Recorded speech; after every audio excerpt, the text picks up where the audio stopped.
Would be 59. I give the same price to sell or to pawn. That's good? Okay. Okay, please put it here. Okay. All right. I hope you didn't pay too much. How much did you pay? I didn't pay so much. How much do you think they're worth? Let's see. This one, I wish is diamond engagement ring, but it is not. Okay. How much would you? You know, yeah, bring you like $1. This one is silver. Okay. The retail, you can get $25 if you want to sell it. This is metal, has no value. I've always been drawn to objects that reflect the everyday movements of people throughout the city.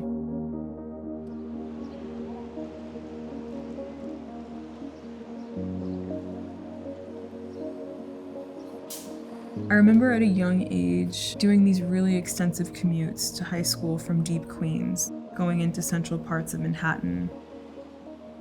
I was commuting alongside people that were engaging in so many forms of labor, people that were going to their respective jobs or respective sites of work. I wanted just to understand the experience of living in New York. I follow a lot of auctions throughout the city, and one of them was the MTA's asset recovery.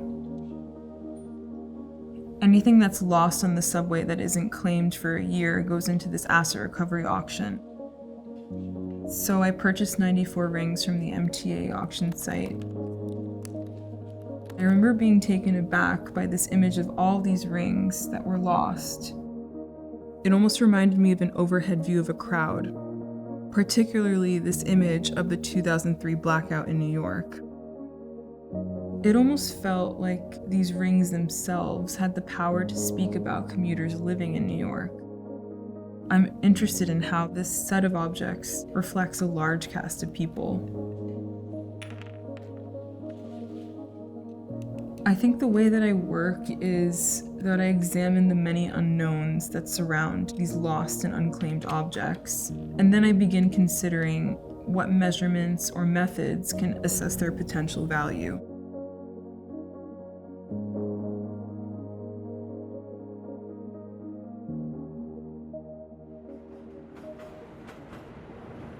How do we determine something is worth something or of some importance to a place or a person?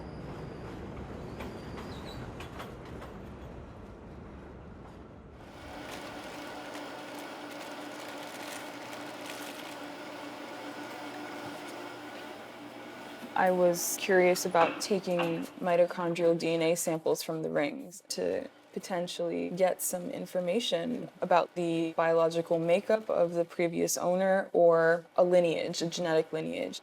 So for your experiment, we're going to look at a region of DNA that tends to get these mutations added up over time. So as mom passes it down to daughter, those mutations carry on. So we'll swab some of the rings and see if there is any mitochondrial DNA on them. When you have objects that have been disengaged in this way that's so intimate, which is obviously through the finger, you don't really know what information you leave behind. I was really wondering, how does an object retain that information about the previous owner?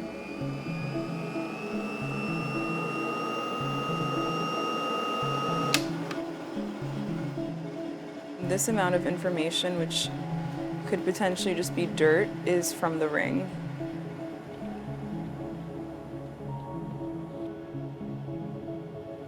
Yeah, that looks great. Just maybe need to nudge it a little. Oh yeah. All right, cool. The one with a very faint purple but no band is the ring, meaning that there was no information that could be found.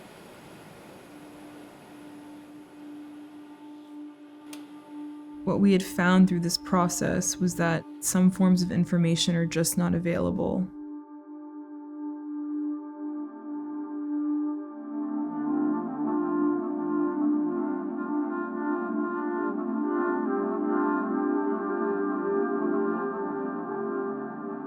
When I think about how this collection was assembled, that all these losses were brought together with the hope to be reclaimed, there's a lot of humanity in that.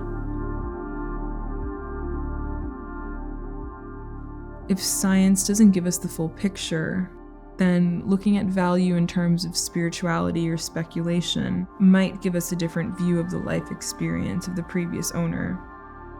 So I wanted to have the rings interpreted by a psychic. The sentimental value of objects and the way that we cast our feelings onto things is very much overlooked, and that's an incredibly high form of value.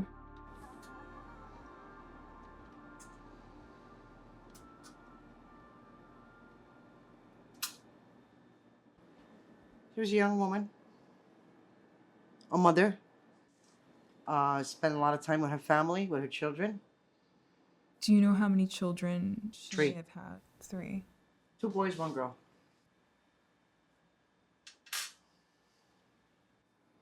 I don't know why, but this one I'm not picking up anything. This one's a very, very special ring to someone. And they was very sad when they lost it. Till today, they still try looking for this ring. One of those macho, tough guys. Very happy person. A lot of class, very outgoing. Had a lot of hard times. Got into a lot of trouble. And he also served time in jail. What is he currently doing now? He's kind of still up to no good. He's not straightening out. He wants to, he tried, but, you know, it's just the way his life is.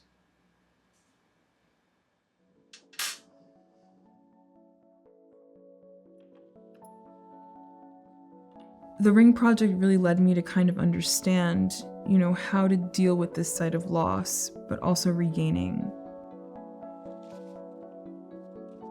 I've always been interested in how an object can retell a personal history, but also the familiarity in them that can trigger more questions and stories.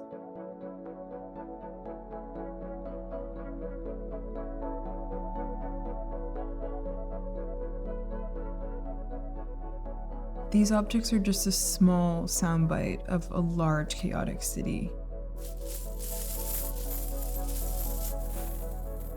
Now I acquired around 800 pounds of coins that were used to pay for bus fare. They range from casino tokens, to religious pendants, to completely blank pieces of hardware. To me, these coins reflect the population and represent a lot of really big themes in society. Usually the objects I find are lost, so I like to recirculate this object back into the eyes of those that are living in New York City.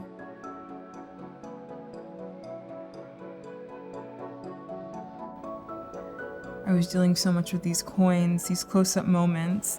Seeing all of them together and zooming out, I was like, oh my goodness, I really created this view of the city that I inhabit.